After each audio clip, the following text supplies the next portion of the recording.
Comigo vai promover o 13º Workshop CTC Pecuária em Rio Verde. E ali ela vai apresentar os resultados para os produtores rurais. O Birajara Bilego é um dos pesquisadores, especialmente ali na pecuária, e hoje está aqui conosco. Bira, boa tarde.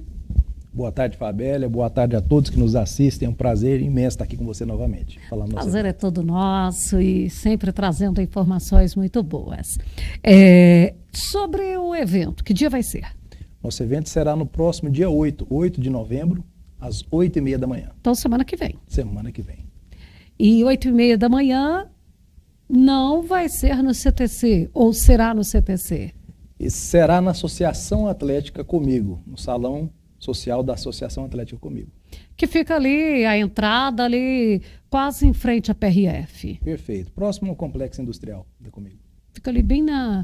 Para quem está em Jataí, está na saída, está na chegada de Rio Verde. Exatamente. Ou para quem está lá em Rio Verde, é na saída para Jataí. Perfeito. Não, aí fica fácil. E sobre os temas, porque Comigo ela sempre prioriza, é pecuária, mas dentro da pecuária, quais são os principais temas abordados? Fabélia, esse ano nós vamos dar muita ênfase às pastagens, né? O professor, um dos convidados externos, né, o professor Moacir Corsi, é um nome conhecido no Brasil todo, uma das maiores autoridades, se não a maior autoridade no segmento de pastagens, né, professor da USP por muitos anos, e vai abordar a temática justamente o quanto o produtor se beneficia economicamente investindo em tecnologia, investindo em intensificação dessas pastagens, né? O produtor às vezes teme assim, será que se eu investir eu vou ter esse retorno? Ele vai abordar basicamente esse tema. O quanto o produtor pode ter rentabilidade investindo corretamente na intensificação. Pois é, quando a gente fala de intensificação de pastagem, nós estamos falando de quê? De uma adubação, de um replantio, ou pastagem quase não precisa vir ali para fazer um replantio, é de um pousio necessário, como é que é? É um complexo, realmente o tema pastagem, ela é uma cultura, ela deve ser encarada como uma cultura. E como toda cultura, ela exige tratos culturais específicos, né? O básico bem feito seria manejar a pastagem. Traduzindo, o que seria o básico bem feito manejar a pastagem? Colher a pastagem no ponto ideal de colheita. E ela tem seu ciclo de 28, 30, 32 dias, conforme a espécie forrageira que está instalada na propriedade. Isso também varia de acordo com o animal que está dentro dessa área de pastagem? Até que o animal não tem tanta influência. Tem muita influência o solo, as condições climáticas, as condições de precipitação dessa região. Essas sim podem facilitar, direcionar melhor a escolha da melhor forrageira. Mas a melhor forrageira é aquela que está na propriedade. Se bem manejada, ela vai trazer rentabilidade ao produtor. Você falou do momento de colheita dessa forrageira. Aí, especialmente ali na produção leiteira, a gente já acompanhou algumas vezes, de estar fazendo aquele rotacionado. Isso valeria para corte, para outros animais também? Seria ideal que deixasse, ele fizesse a colheita e levasse esse animal para um outro piquete, aí fosse para que ela se recupere? Excelente pergunta, Fabélia. Exatamente, o capim ele tem seu ciclo, né? E quando essa área de forragem ela está subdividida em piquetes, normalmente o que a gente recomenda é que se faça essa colheita no melhor momento. Essas forrageiras têm uma altura ideal de entrada, que coincide com o ponto de colheita. Ou, cientificamente que o pessoal traduz, quando a forrageira está no seu ponto de 95% de interceptação luminosa. Ela consegue captar 95% da incidência solar sobre a torceira. Ou seja, uma não faz sombra na outra. Exatamente. Está aquele ponto ótimo, ponto de nutrientes, uma maior proporção de folhas disponíveis para esse animal, condições ideais de consumo. Então, esse seria o ponto ideal de colheita. O conceito do rotacionado, muitas vezes, ele pode ser confundido, que a pessoa imagina que se eu tiver, por exemplo, 30 piquetes, eu tenho que sair do piquete 1 até o 30 de forma consecutiva, de forma sequencial, e não é necessariamente dessa forma. Então eu vou entrar naquele piquete que estiver no ponto ideal de colheita. Então Então, se ele entrou no 1, pode ser que o 4 esteja melhor do que o Esse 2. escalonamento não tem Não é necessariamente de fazer ele na sequência. Não necessariamente. Tem que fazer essa avaliação, tem que conhecer. Exatamente. Por isso que é complexo. Bira, eu estou aqui de um modo leigo jogando, mas é o que a gente já viu em algumas abordagens que vocês trazem.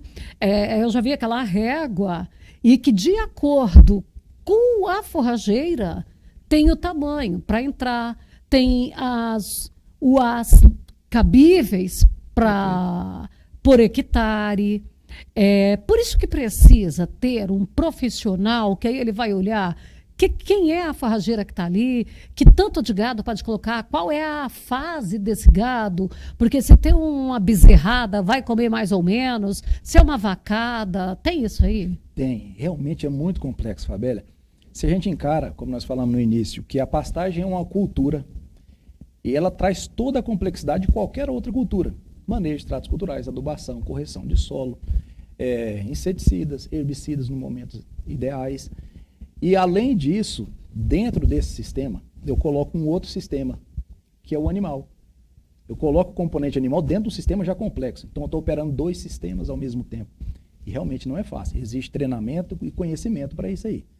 E o que determina isso aí? A experiência e o conhecimento dessa pessoa, no momento ideal de entrada e de saída. A régua é uma das principais ferramentas que a gente tem para manejar a pastagem. Porque é ela que vai determinar o ponto ideal de colheita. Antigamente usava, você ainda usa, né? Na altura da canela, mas a canela varia de acordo com o tamanho do funcionário do operador.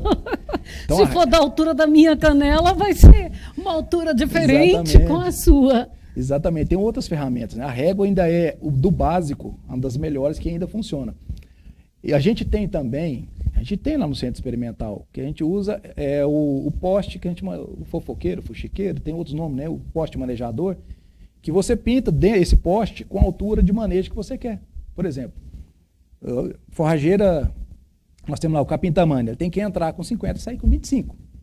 Então, eu ponho o poste lá, entre 50 e 25, eu pinto ele numa faixa branca. Ou seja, quando que ele vai ter bem manejado? O capim não sai daquela faixa branca. Ele está naquele... Você chegou lá na seja, faixa... ele tem um refil. Tem um refil. Naquela faixa de cima, está na hora de entrar. Quando ele chegou no limite inferior, está na hora de sair. É a tradução do poste de manejo, é isso aí. E hoje tem tecnologias que já fazem isso via drone, via fotografia, fotos de satélite. Então, hoje está bem avançado nesse aspecto também. E como que é o zelo na época da seca? Porque ali na estiagem eu vou ter uma alteração. Exatamente. Então, nesse período, que na nossa região é bem característico, de maio a setembro, para de chover, eu tenho diminuição do tamanho do dia. Falta luminosidade e calor, essencial para a planta crescer. E tem momento que ainda vem uma geada. E ainda vem uma geada. Então, além do tombo, o coice. Acontece muito, né? Na nossa região tivemos problemas aqui há 2 anos atrás, 2, 3 anos, que isso aí pegou todo mundo de surpresa. Veio uma geada mais cedo e perdemos aí pastagem bem mais cedo. Bem mais cedo. Então, as orientações são no sentido de que antes do período seco, a gente sabe que o período seco começa em maio. De maio até agosto, setembro, em algumas regiões, né? Mas mais característica da nossa região é de maio a setembro. Então, em abril, eu tenho que ajustar a minha lotação. Porque a minha capacidade de comportar esses animais já não vai ser a mesma, porque a planta vai diminuir seu crescimento. E a sua composição também. Ele não perde só em quantidade, perde em qualidade. Então, se eu tenho um animal, é a hora de eu comercializar esses animais, seja vender, abater, comercializar, dentro daquele planejamento que eu devo ter feito 1 ano antes. E ajustar essa lotação. Porque nessa fase o capim vai crescer muito pouco. Alguns realmente paralisam o seu crescimento. Então, eu vou trabalhar com o estoque de forragem que eu tenho nessa época. Então, se cabem, por exemplo, 1 animal só por área, eu vou manter 1 animal por hectare nessa época. Porque eu sei que, a não ser que eu tenha lançado um monte de outras estratégias. Por exemplo, silagem, feno, uso de suplementação estratégica. Hoje, tido como algumas estratégias que usa silagem também, que é o sequestro ou a recria intensiva com os animais fechados, confinamento de recria. Se eu for usar exclusivamente o pasto, eu tenho que pensar na estratégia, eu tenho que ajustar a lotação para passar o período seco, com o estoque de forrageira que eu tenho disponível nesse momento. Bom, o bate-papo é muito gostoso, mas nosso tempo está esgotado. Então, Bira, obrigada. E dia 8, 8h30 da manhã, no Salão Social da Associação Atlética da Comigo, em Rio Verde. Exatamente. Todos convidados? É só para cooperados, para qualquer um? Aberto a toda a comunidade. Teremos também, né, o pesquisador lá, Antônio Schacker, do Grupo Integra, vai falar sobre métricas da pecuária, né? O impacto das métricas, né? Aquilo que o produtor mede na fazenda, o impacto dele na produtividade. O nosso colega Hamilton, pesquisador da área de forragicultura, vai falar sobre inovações na área de pastagem. Muita novidade para potencializar rendimento de pastagem e produção animal. E eu vou estar falando exclusivamente sobre integração lavoura-pecuária, que é um tema extremamente atual.